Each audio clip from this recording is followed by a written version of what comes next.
오늘 21장 말씀 함께 은혜 받으시는 본문 말씀 속에서의 주제는 예루살렘으로 입성하신 예수님, 예루살렘으로 입성하신 예수님이라고 한 제목으로 함께 은혜를 나누고자 합니다.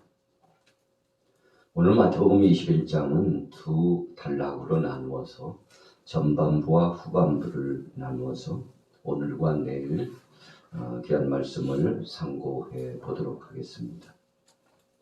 예수님께서 예루살렘에 입성하신다는 이 말씀, 오늘은 여느 때와 달리 예수님께서 예루살렘에 입성하시는 그 의미가 있습니다. 왜 예수님은 예루살렘에 입성하시려고 하셨을까요? 사실 정치적으로나 상황적으로 보면 예수님께서 예루살렘으로 입성하신다는 것은 죽음을 의미하는 것이었습니다. 그것도 이스라엘의 수도 예루살렘으로 들어가셔서 정치인들을 만나기도 하고 또 여타 많은 백성들을 만나시려고 하는 그 상황은 적지 않게 위협이 됐습니다. 또 주위 사람들이 아주 심각하리만큼 신경을 곤두서고 예수님에 대해서 추적하고 그리고 감시하는 사람들이 있었습니다. 이런 위협한 상황이 있음에도 불구하고 예수님께서 기꺼이 예루살렘으로 들어가시려고 했습니다. 우리가 신약 성경 속에 바울이라고 하는 인물을 보면 그가 로마로 들어가기를 소원했습니다. 마지막 사역을 마무리 짓고 로마를 거쳐서 스페인으로 들어가려고 했죠. 왜 그랬습니까? 바로 그것이 땅끝이었기 때문에 그렇습니다. 그 당시에 땅끝이라고 보았습니다. 저 넘어 바로 저기가 끝이구나. 과학적인 원리나 그리고 시대적인 배경 상황으로 볼 때 땅끝으로 가서 적어도 로마를 비롯한 인근 근동에서 복음을 전하는 것은 예수님의 지상 명령의 사명을 다하는 것이라고 생각했기 때문입니다. 예수님은 사랑하는 제자들에게 명령해 주시면서 너희는 모든 족속으로 제자를 삼아 아버지와 아들과 성령의 이름으로 세례를 주고 내가 너희에게 분부한 모든 것을 가르쳐 지키게 하라 그랬습니다. 자, 이것이 주님의 지상 명령입니다. 이것은 비단 2000년 전에 제자들뿐만 아니라 바울에게도 접목되는 아주 성실성 있는 자신의 사명이었고 오늘날 우리에게 있어서도 막중한 사명입니다. 그래서 세계 선교 도처에 복음을 전하는 것은 주님이 주신 명령이기 때문에 우리는 국내에도 또 국외에도 관심을 갖고 지속적으로 땅끝까지 복음을 전하려고 하는 것입니다. 자, 바울은 죽음을 무릅쓰고 로마로 가려고 했습니다. 거기 가서 황제를 만나고자 했습니다. 모든 지리적인 배경이 로마로 통하고 있었습니다. 문명의 발생과 이 발달의 역사가 로마 중심으로 이루어지고 있었습니다. 그래서 로마로 가서 복음을 전하는 것은 모든 길목의 중심이었고 복음을 수출하는 데 있어서 매우 중요한 것이라고 그는 생각을 했던 것입니다. 그래서 죽음이 엄습하고 위협하는 사람들이 많이 있어도 성령께서 바울에게 무시로 말씀을 해 주셨죠. 거기 가면 죽음이 기다리고 있다. 그뿐입니까? 사랑하는 친구 동역자들도 여러 번 바울에게 권면했다고 그랬습니다. 굳이 거기를 가야 되겠느냐? 거기는 당신을 죽이려고 하는 자들이 우는 사자처럼 삼킬 자를 찾는 모습으로 기다리고 있는데 왜 굳이 거기 가려고 그러는 것이냐고 여기서도 얼마든지 복음은 전할 수 있다고 후일을 도모하고 기약하고 준비하라고 이런저런 어찌 보면 영적으로 보면 미혹이죠. 사명을 감당하지 못하게 하기 때문에 미혹이죠. 예수님께서도 사랑하는 제자 베드로가 예수님 앞에 나와서 예수님, 주님에게는 십자가는 없습니다. 십자가에 죽으실 일은 없을 겁니다. 왜 주님께서 그런 곤혹스러움을 당하십니까? 주님은 죽지 않으실 겁니다. 영광스럽게 귀한 사역을 감당하실 겁니다. 왕으로서의 등극을 하셔야죠. 그것은 천부단 만부단 옳지 않는 말씀입니다. 주님 그 말씀을 거두어 두셔야죠. 자, 베드로의 계속적인 설득과 주님을 향한 위로의 말씀이 선포되었습니다. 그때 예수님은 제자였지만 사탄아 내 뒤로 물러가라. 사탄아 내 뒤로 물러가라. 너는 나를 넘어지게 하는 자로다. 우리 주님께서 베드로를 향하여서 주신 말씀은 십자가의 구속사역은 하나님 아버지의 뜻이었고 그렇게 죽으시는 것이 바로 제자들을 위한 것이었으며 주위의 진을 치고 함께 동고동락하고자 했던 무수한 무리들 편에 최고 좋은 선물이었기 때문에 사탄의 머리를 깨트리고 승리할 수 있는 생명을 살리는 길이었기 때문에 예수님께서 오히려 베드로를 남원하셨죠. 미뤘던 일입니다. 오랜 시간 동안 준비했던 일입니다. 바로 그 일을 오늘 진행하시기 위해서 예수님께서 예루살렘으로 입성하셨다는 것입니다. 우리가 하루를 시작하면서 우리 안에 목적의식이라고 하는 것이 있습니다. 무엇을 해야 되는데, 오늘은 이것을 마쳐야 되는데, 여러분 이 목적의식은 삶을 윤택하게 하고 그리고는 부드럽고 또 적극적으로 행보하게 합니다. 그래서 목적이 있으면 식욕도 달라지고 눈빛도 달라집니다. 말도 달라져요. 언행심사 행동거지가 달라집니다. 자, 오늘도 내게 할 일이 있으니 감사하다. 여러분 그런데 우리 신앙인들은 우리의 삶의 어떤 목적 그 정도로서 끝나면 안 됩니다. 더 포괄적으로 깊은 의미로 생각해서 내가 이 일을 진행하고 그리고 정말 하나님께서 기뻐하시는 그 일을 추진하고 마침내 이룰 거야. 이런 영적인 비전이 우리에게 있어야 되는 것이죠. 여러분 그래서 세상 사람들은 잘 알지 못하지만 우리는 4차원 이상의 삶을 살고 있는 것입니다. 1차원적인 육신적인 생각과 범위, 2차원적인 정신적이면서도 약간은 시야에 가려져 있는 것들, 3차원적인 높은 하늘의 세계, 우리가 볼 수 없고 경험할 수 없는 여러 가지 세계, 그러면서도 4차원적인 것은 영적인 신비한 세계요, 하나님께서 준비하신 천국에 대한 소망과 놀라운 은혜가 있는 일입니다. 여러분 그래서 4차원 이상의 이 영적인 중요한 의미를 가지고 살아가면 초월적인 삶을 산다고 합니다.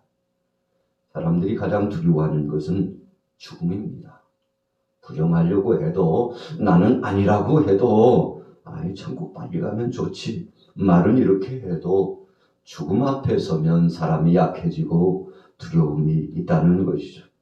그것은 하나님께서 우리 인생편에 주신 아주 중요한 과정입니다. 그런 과정을 통해서 내 생명이 귀하고 하나님 나라를 더 대망하게 되고 하나님이 주신 영적인 은혜의 세계의 신비감을 사모하게 되는 것이죠.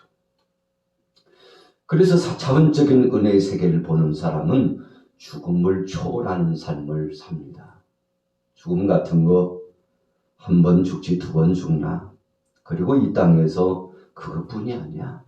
보이지 않는 세계, 하나님께서 말씀으로 약속하신 신비한 세계가 있고 또 그분이 나뿐만 아니라 나와 함께 동행자의 길을 가고 있는 모든 동역자들과 그리고 우리 당대뿐만 아니라 후세대들까지 하나님이 책임져 주시고 그 영화로운 나라가 있다. 이 세상이 끝이 아니고 다음 세상에 분명히 있다는 사실을 가지고 살아가죠.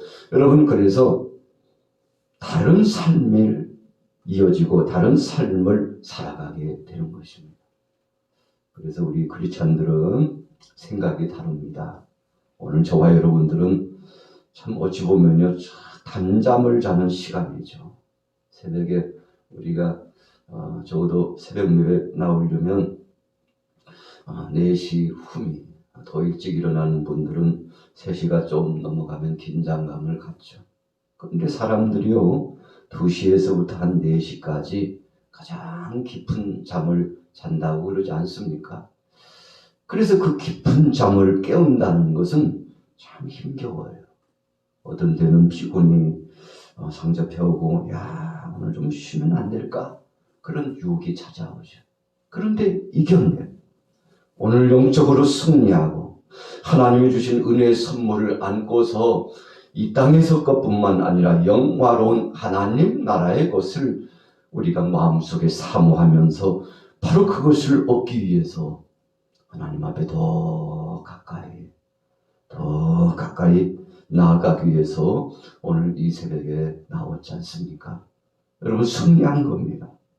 그래서 우리가 새벽 예배를 하나님 앞에 영광 돌리고 나면 우리 자신에게도 좀 뿌듯하고, 아, 그래, 오늘 뭔가 정말 해야 될 일을 했다.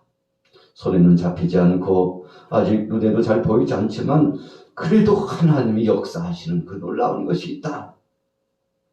여러분, 이런 소망과 비전을 품게 되는 것이죠. 오늘 예수님은 십자가를 마다하지 않으셨습니다. 21장 1절에 보세요. 그들이 예루살렘에 가까이 가서 감난산 벳박에 이르렀을 때 예수께서 2 제자를 보내시며, 제자 2를 보내셨어요. 그리고 어떤 한 집에 가면 그 집에 나귀가 있을 것이다. 어미 나귀와 새끼 나귀가 있는데 주인에게 이야기하면 떼어줄 것이라고, 나귀를 가져오라고 말씀하셨어요. 그리고는 그 나귀 중에도 새끼 나귀를 예수님께서 타셨습니다. 참 이해 불가의 상황입니다. 왜 그러셨을까? 왜 하필 예수님께서 나귀를 타시되 새끼 나귀를 타시고자 하셨을까? 여러분, 주님께서 이와 같이 겸손한 모습을 보였다고 했습니다. 스가랴서 9장 9절에 보니까, 자, 오늘 본문에는 5절이잖아요. 시온 딸에게 이르기를 내 왕이 내게 임하나니 그는 겸손하여 나귀 곧 멍에 매는 짐승의 새끼를 타도다 그랬어요.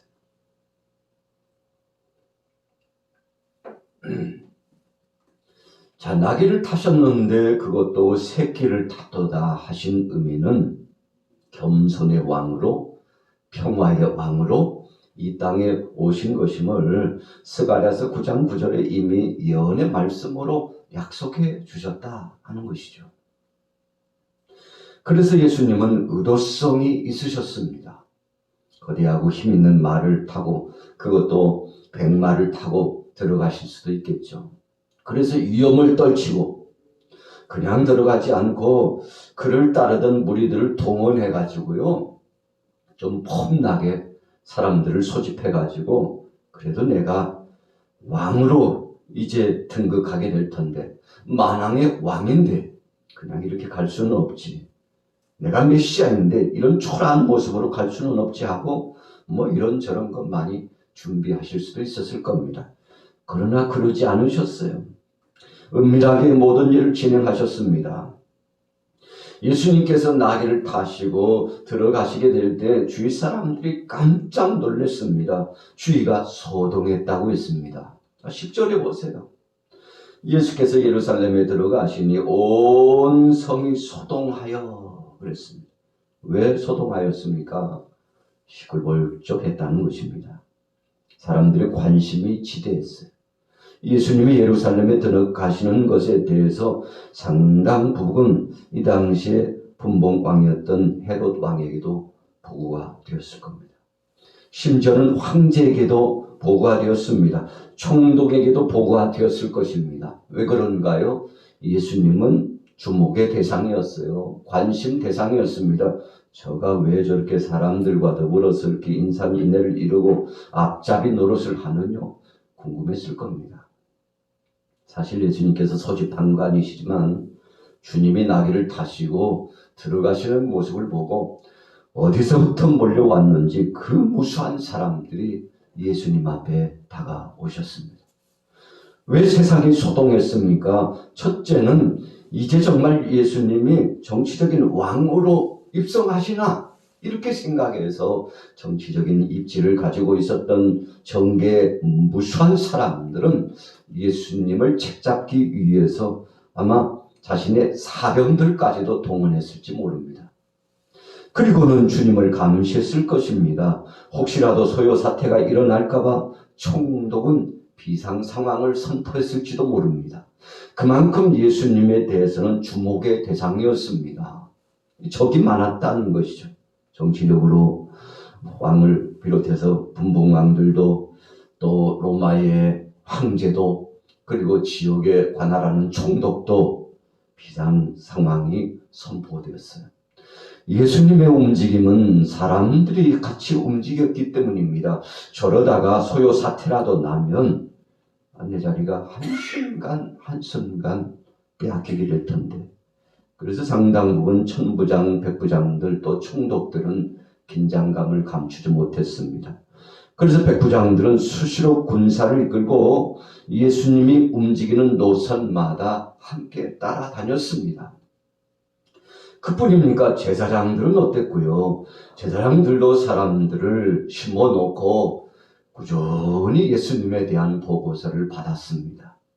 소동했어요. 영적으로도 정치적으로도. 여러분, 심지어는 사악한 원수마귀 권세 사탄은 어떻겠습니까? 지금 예수님이 예루살렘으로 들어가시는 것은 십자가를 지시기 위해서, 대속제물이 되시기 위해서 들어가시는 것이기 때문에 아마도 사탄의 영적으로 귀신의 세력들도요, 악한 권세들도 비상 상황을 선포했을 것이라고 생각합니다. 예수님이 십자가를 지고 승리하셔서는 안 됩니다. 주님이 구속 사역을 이루어서는 안 됩니다. 여러분, 그래서 주님의 사역을 방해하는 세력들이 그냥 한둘이 아니고 보통 세력이 아닌 영적인 전쟁을 진행하고 계셨습니다. 그래서 우리가 교회 역사 가운데 이 사순절, 십자가의 고난과 부활의 역사는 매우 중요합니다. 그래서 우리가 사순절 40여일 동안 주일을 뺀 부활절 전 40일이니까 꽤 길잖아요. 그 기간 동안에 우리 자신을 단장히 하고 또 교회의 사명을 재인식하고 내가 이 세상에 왜 부름받았는지 주님이 허락하신 사명을 재인식하고 주님 앞에 더 충성하고 헌신하고자 하는 다짐을 하는 기간으로 지나죠. 아주 중요한 영적인 싸움이 진행되기 때문에 그렇습니다. 모세에게 있어서는 호렙산, 이 신의 산에 올라가는 것과 같은 중요한 상황입니다. 예수님은 겟세마네 동산에서 올라가시고 무시로 산에 올라가셔서 기도하시면서 결단하셨던 그 역사에 대한 열매를 따는 아주 중요한 순간이었기 때문에 그렇습니다. 주님의 움직이심, 그분이 의도적으로 겸손의 왕이라고 나귀를 타시고 그리고는 주께서 입성하셨지만 사람들은 그러거나 말거나 주님은 관심 대상 1호였습니다. 그리고 주께서 하신 일이 12절 이후에 보니까 성전에 들어가서 비둘기 팔고 또 돈 바꾸는 상을 엎으셨습니다. 예수님께서 의분을 나타내셨어요. 의로운 분노를 나타내셨습니다. 이렇게 해서는 안 된다는 것입니다. 그러시면서 내 집은 만민의 기도하는 집이다. 교회가 교회로서 정말 거룩하고 생명의 복음을 증거하고 아버지 하나님의 뜻을 묻고 기도하는 영적인 경건의 역사가 진행되는 아름답고 복된 거룩한 성소가 되어야 된다는 사실을 선포했죠. 사실은 성전을 청결케 하셨다는 것은 백성들을 향한 경고의 말씀입니다. 우리의 마음의 성전을 깨끗이 하라는 영적인 의미가 바로 이 속에 담겨져 있었거든요. 자, 16절에 보세요. 시편 8편 2절의 말씀을 인용하셔서 예수님께서 직접 말씀 주셨는데 예수께서 말하되 그들이 하는 말을 듣느냐. 예수께서 이르시되 그렇다. 어린 아기와 젖먹이는 너희들의 입에서 나오는 찬미를 온전하게 하셨나이다 함을 너희가 읽어본 일이 없느냐 그랬어요. 여러분, 예수님을 찬양하고 환영하는 무리들에 대해서 못마땅하게 생각했습니다. 누굽니까? 15절 이후에 보면 대제사장들과 서기관들이 참 이상하게 생각했어요. 왜 이렇게 예루살렘에 들어와서 소요를 일으키고 소동을 벌이는지 이해하지 못하겠다고 추궁하면서 따져 물었습니다. 그때 예수님께서 저 참 어리디 위약한 어린아이들도 찬양을 하고 나를 환영하는데 당신들은 지금 뭐하고 있습니까? 하나님의 말씀을 알아 말씀이 박식하고 하나님의 뜻을 행한다고 하면서도 메시아가 등장하여 입성하는 이 성대한 역사에 대해서 환영하지 못하고 하나님 앞에 영광 돌리지 못하니 그러면서 책망을 하셨던 것입니다. 만약에 이 찬양의 영광을 방해한다면 세상의 길거리의 돌들도 찬양하게 될 것이라고까지 아주 명명백백한 찬양의 귀중함을 선포해 주셨던 것이죠. 그럼에도 불구하고 예수님은 예루살렘으로 들어가셨습니다. 그 모진 핍박과 환란이 찾아오고 마침내 십자가상에서 죽으시는 역사가 이제 곧 진행되시겠지만 그거 하나 아랑곳하지 않으셨습니다. 아버지의 뜻을 이루기 위해서 진행해 나가셨습니다. 오늘 아침에 본문의 말씀을 통해서 만왕의 왕, 평화의 왕, 겸손의 왕으로 들어가시는 예수님의 모습을 뵙게 되었습니다. 오늘 하루 동안 이 말씀 속에서 주신 의미처럼 겸손의 왕, 평화의 왕의 모습처럼 순수한 믿음으로 승리하시기를 예수님의 이름으로 축원합니다. 살아계신 하나님 아버지, 은혜를 감사합니다. 이 땅에 살아가면서 잠깐이면 우리 인생의 말이 내려지는데 오늘 예수님께서도 33년 동안의 삶을 마무리 짓기 위하여서 십자가를 지시러 예루살렘으로 입성하셨으니 오늘 우리에게 허락하신 귀한 사명 잘 감당하고자 영적인 분투와 주님이 허락하신 소원을 두고 행하게 역사하여 주옵소서. 오늘 이스라엘에게도 간절히 기도하는 사랑하는 교우들에게 복을 허락하여 주옵소서. 부르짖어 기도할 때 응답하여 주옵소서. 성령으로 역사하여 주옵소서. 주님 주신 등한 권세를 통하여 승리케 하여 주옵소서. 예수님의 이름으로 축복하고 기도 올렸사옵나이다. 아멘.